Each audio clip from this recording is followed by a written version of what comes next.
नमस्कार दोस्तों, इस वक्त मैं हूं चौखुटिया में। दरअसल यहां पर हम जब इस स्थल पर आए, ये वही धरना स्थल है जहां पर कुछ दिन पहले आप सभी लोगों ने देखा ऑपरेशन स्वास्थ्य नाम का एक बहुत बड़ा आंदोलन भी चला हुआ है। ठीक वहीं पर आप पीछे देख सकते हैं, बोर्ड यहाँ पर लगा हुआ है, नशा नहीं रोजगार दो, काम का अधिकार दो, कि 42वीं वर्षगांठ है यहाँ पे। यानी 42 साल संघर्ष करते हुए इस पूरी टीम को हो चुके हैं जो कह रहे हैं कि नशा नहीं रोजगार दो। तो अपने आप में एक बहुत बड़ी मांग है, क्योंकि नशा आज पूरे उत्तराखंड को ख़त्म कर रहा है। तो आज हमारे साथ में कई सारे गणमान्य लोग यहाँ पर मौजूद हैं, पूरी एक टीम यहाँ पर है, क्योंकि ये 42वां जो वर्षगांठ है उसे मनाने के लिए यहाँ पर आए हुए हैं। तो सर, सबसे पहले हम आपका परिचय जानेंगे, क्योंकि हमारे दर्शकों को आप अपना परिचय देंगे। देखिए, मेरा नाम पीसी तिवारी है जी, और हम नशा नहीं रोजगार दो आंदोलन हमारे गांव से शुरू हुआ था जी, और हम सब लोग उसके शुरुआत में काम करने वाले लोग थे। और आज अब इस वक्त मैं उत्तराखंड परिवर्तन पार्टी का अध्यक्ष हूँ और हमने एक सामाजिक बदलाव, राजनीतिक बदलाव और व्यवस्था परिवर्तन के लिए उत्तराखंड परिवर्तन पार्टी का गठन किया है। और पिछले 2009 से लेकर आज तक हम उत्तराखंड में इन तमाम सवालों से, जो सामाजिक सवाल हैं, तो राज्य तो बन गया है, लेकिन राज्य बनने के बाद जो हमारी स्थिति है वो बहुत ख़राब हो गई है। बिल्कुल, हमारे संसाधन चले गए हैं, हमारी नदियों पर हमारे आप तो देख रहे हैं कि बेताल घाट में 7 और 8 क्रेशर लगे हुए क्रेशर हैं। और ये क्रेशर किनके हैं? ये क्रेशर हमारे नेताओं के हैं। बिल्कुल बिल्कुल। चौखुटिया में क्रेशर किसका है? हमारे विधायक का है। और जितने स्कूल हैं, जितने बड़े कॉलेजेस हैं, जो हॉस्पिटल हैं, उसमें कौन है? वो हमारे पूंजीपति माफिया और हमारे जो राजनीति लोगों का उसमें जो है एकाधिकार हो गया। बिल्कुल। इसका मतलब है कि 25 साल में पूरी तौर पर हमको बुरी तरह से लूट लिया है। और उस लूटने का परिणाम है कि उत्तराखंड के गांव आज खाली हो गए हैं। शिक्षा का बाजारीकरण हुआ है, स्वास्थ्य का बाजारीकरण हुआ है, और नौकरियां ठेके की हुई हैं, आंगनबाड़ी में हुई हैं, और उन लोगों को मानदेय मिलता है और ठेका मिलता है। उनके जीवन का कोई भरोसा नहीं है। जी। नेताओं की पेंशन बढ़ गई है, उन्होंने अपने भत्ते अभी फिर बढ़ा लिए हैं। बिल्कुल। उनके इलाज विदेशी अस्पतालों में होते हैं, उनके इलाज के लिए जो बड़े बड़े कॉर्पोरेट हॉस्पिटल हैं, लेकिन जो है सामान्य आदमी को कहीं भी डॉक्टर भी उपलब्ध नहीं है, जिसको लेकर लगातार लोग जो है संघर्ष कर रहे हैं। जी। तो हमारा कहना है कि नशा नहीं रोजगार दो आंदोलन केवल एक नशे के खिलाफ लड़ाई नहीं था। चुनावों के दौर में हमारे सारे जो राष्ट्रीय पार्टियां हैं, जो चाल चरित्र और चेहरे की बात करती हैं, जो कहती हैं कि हम जो हैं, हम चाल चरित्र और चेहरा बदलेंगे, उनका चेहरा अंकिता कांड में दिख गया है। और आज भी वो VVIP, मैं तो कहना चाहता हूँ, मैं नशा नहीं रोजगार दो की इस 42वीं वर्षगांठ पर कह रहा हूँ, सारे VIP संघ उसके घेरे में हैं। ये VIP क्यों? उत्तराखंड में क्यों VIP हैं आप? बिल्कुल। क्यों आप क्यों इसको लेते हैं आप? प्रोटोकॉल क्यों बना रहे हैं आप? क्या यहाँ का कॉमन आदमी क्या वो नागरिक नहीं है? बिल्कुल। तो इसलिए वो जो VIP वाला जो मामला है, ये सारे के सारे VIP जो अपने को VIP कह रहे हैं, ये लुटेरे हैं। और पूरी जनता को उनको शक की निगाह से देखना चाहिए और उनको अपने को प्रस्तुत करना चाहिए वो कहाँ पर हैं। अभी आपने देखा है यहाँ पर एक हमारी युवती ने अंकिता कांड पर बात करी, उसने अंकिता कांड पर बात करी। उसने कहा कि मेरे पास वातावरण नहीं है, मैं कहाँ जाऊं, मुझे कहीं पर भी नहीं लगता कि मेरा मान सम्मान हो रहा है या मेरा बचेगा, मैं कहीं सुरक्षित नहीं हूँ। उसने उसके लिए पितृसत्ता को जिम्मेदार बताया, उसने उसके लिए जो है ब्राह्मणवाद को जिम्मेदार बताया, और किस तरह से उस पर दर्जनों मुकदमे दायर कर दिए गए। और एक मंत्री का जो पति है, जिनके बारे में कहा जाता है उनकी और भी पत्नियां हैं। बिल्कुल बिल्कुल। उसने कहा कि 20 और 25 हज़ार रुपए में बिहार में महिलाएं मिलती हैं, आप जाइए। तो हम कह रहे हैं उस पर कार्रवाई क्यों नहीं हुई? हमें बताया जाए उस पर कार्रवाई क्यों नहीं हुई, उस पर UCC लागू क्यों नहीं हुआ? बिल्कुल, वहाँ पर UCC लागू नहीं होता है। तो ये जो पूरा जो व्यवस्था बनी है, अभी कोटद्वार के अंदर आप देख लीजिए, आप जो है धर्म के नाम पर, जाति के नाम पर नफरत पैदा करके हमारे संसाधनों को लूट रहे हैं।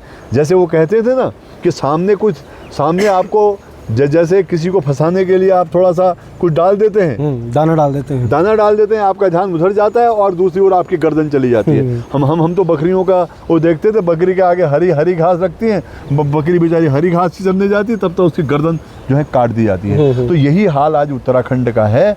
और 42वीं वर्षगांठ पर हम ये कहना चाहते हैं, एक अंकिता का सवाल नहीं है, एक ये पूरे पहाड़ को आपने ऐसगाह बना दिया है। जितने रिजॉर्ट बने हुए हैं, जितने होम स्टे बने हुए हैं, ये किनके हैं, कौन लोग वहाँ जाते हैं। वो जो सनावर है उसने साफ साफ बता दिया है कि सत्ता का चरित्र क्या है। भाजपा की नेत्री अपनी ही बेटी को, अपने नेताओं को सप्लाई करते हुए जेल में है, तो किस बात की बात है? वो भी नाबालिग लड़की। नाबालिग। अगर हम इस सब को बदलने के काम नहीं कर रहे हैं तो नशा नहीं रोजगार तो आपके सामने केवल एक नारा नहीं है, बल्कि संपूर्ण बदलाव की एक कोशिश का हिस्सा है। नहीं तिवारी जी, अगर जैसे मैं आपको रोकूं यहाँ पर नशा नहीं रोजगार दो, तो आपको लग रहा है कि जिससे उत्तराखंड सरकार का मेन खाता ही चल रहा है नशे से, आप वो कैसे बंद कर सकते हैं? उत्तराखंड का एक खनन हो गया, एक नशा हो गया, दो ही तो मैंने रोज का मानना है जी कि जितना नशे से समाज जो हमारी सरकार चलती है, उससे ज़्यादा हमारे सारे पॉलिटिकल पार्टी चलती हैं। बिल्कुल। हमारे नेताओं के, पुलिस के पास जो भी स्रोत है, प्रशासनिक अधिकारी के पास जो भी स्रोत है, हमारे नेताओं राजनीतिक दलों के पास जो स्रोत हैं, वो सब के सब नशे के कारण स्रोत हैं। जितना पैसा सरकार के उसमें जाता है, सरकार के खाते में जाता है, उससे कई गुना पैसा इन सब की जेब में जाता है। इसलिए नशे के व्यापार को हर आदमी संरक्षण देता है। अब नशे की बात अगर हम करें, आप नशा कौन सा वाला देखो, एक तो शराब का है और दूसरा भांग का। भांग की खेती तो सरकार कह रही है कि हम लगातार नष्ट कर ही रहे हैं। भैया हम कहाँ नशा फैलने दे रहे बोल रहे हो? अगर सरकार से हम सवाल करते हैं तो वो कह रहे भांग की खेती तो हम नशा कर रहे हैं। अब ड्रग्स का है। बिल्कुल, ड्रग्स का भी है। ड्रग्स कहाँ आ गए? अब आप किसी को देख के देखिए बिल्कुल कि क्या स्थिति है। जिन घरों में बच्चे ड्रग्स के साथ, जिनको पास ड्रग्स ले गया है, और उन पुलिस वालों को देखिए जो उसमें सब शामिल हैं, उनके हाथों में आपको जो है पूरी वो मिलेंगी, क्या कहते हैं, सोने की अंगूठियां मिलेंगी हर जगह पे। तो ये तो लूट तंत्र हो गया है। उस लूट तंत्र को बचाना है तो उत्तराखंड को लड़ने के लिए नशा नहीं रोजगार दो आंदोलन और तमाम छात्र, नौजवान, बेरोजगारों, महिलाओं को एकजुट होकर अपने रोजगार के अधिकार को मौलिक अधिकार बनाने की मांग करनी चाहिए। ये केवल सामाजिक सुधार का आंदोलन नहीं है। इस लड़ाई ने बड़े बड़े माफियाओं के मुंह काले किए थे, उनको जो है जब्त किया था, उनको उनके अंजाम तक पहुंचाया था। लोगों ने जेल गए थे, डंडे खाए थे। आज भी 42 साल बाद मैं मानता हूं कि आंदोलन पहले से ज़्यादा प्रखर है, पहले से ज़्यादा ज़रूरी है, पहले से ज़्यादा सामयिक है। क्योंकि तब हमारे पास पेंशन होती थी, मिलिट्री वाले होते थे, हमारी गैंग होती थी। आज गैंग नहीं होती हमारे यहाँ पर। आज हमारे यहाँ ठेके कहाँ के लेते हैं? गुजरात के लेते हैं। आज जो लोग सनातन की बात करते हैं वो हमारे शंकराचार्य के साथ क्या कर रहे हैं, ये हमारे सामने है। उनसे सबूत मांगा जा रहा है। तो ये सारे के सारे सवाल हैं और नशा नहीं रोजगार दो पर इन सब पर हम बात करेंगे।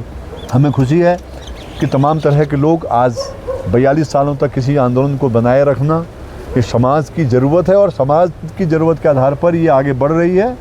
और अब वो वक्त आ गया है जब राष्ट्रीय पार्टियों की जो सरकारें हैं उनकी कठपुतली सरकारों का वक्त तो आ गया है। और दूसरे लोग भी हैं जो इस लड़ाई को भटकाना चाहते हैं। बहुत सारे लोग हैं जो आपके सामने कॉरपोरेट है, आपके सामने हज़ारों हजार एकड़ ज़मीन आपकी कब्जा कर ली गई है। स्टेट की स्टेट आपने जो है उन बड़े लोगों को लीज में दे दी है।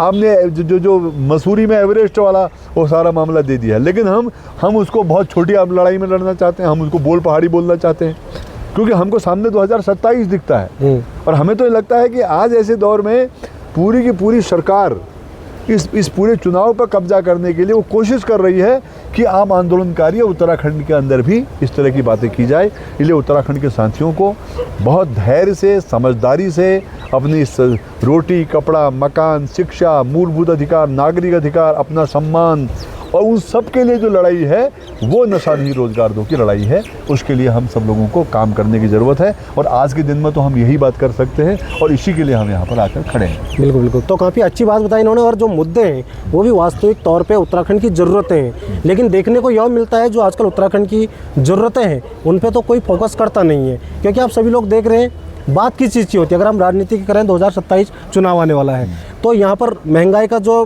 चर्चा का विषय था वो 2014 से पहले का था। इस वक्त ना तो कोई महंगाई के ऊपर बात करता है, न ही कोई नशे के ऊपर बात करता है, लेकिन हमारी जो जनता है, जो ऑडियंस है, वो सिर्फ इस बात पर सिमट गई है कि धार्मिक विचारधारा क्या होगी, हिंदू होगा, मुस्लिम होगा, या अभी वर्तमान में आप देख रहे थे यूसीसी का एक नया कानून ला के जनता को भटकाने का ही कार्य कहीं ना कहीं हम उसे बोल सकते हैं, क्योंकि आपस में जातियाँ वो उसके ऊपर टिप्पणी कर रहा है, वो उसके ऊपर कर रहा है।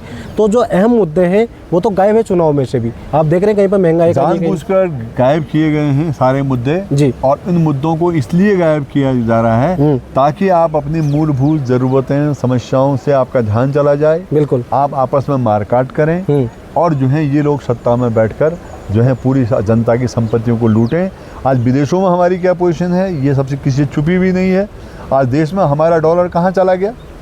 लोग कहते थे अच्छा कि जिस दिन डॉलर वो जाएगा ये सत्ता पर है, तो आज क्यों नहीं डॉलर जब 92 रुपये चला गया है रुपये के मुकाबले, तब क्या होगा? ये सब के सब एक भक्तों की मंडली बना दी गई है और इसके पीछे पूरा एक सिस्टम है और वो सिस्टम वो है जो लूट खसोट में लगे हैं और बाकी जो सारे लोग हैं वो इसके शिकार हैं।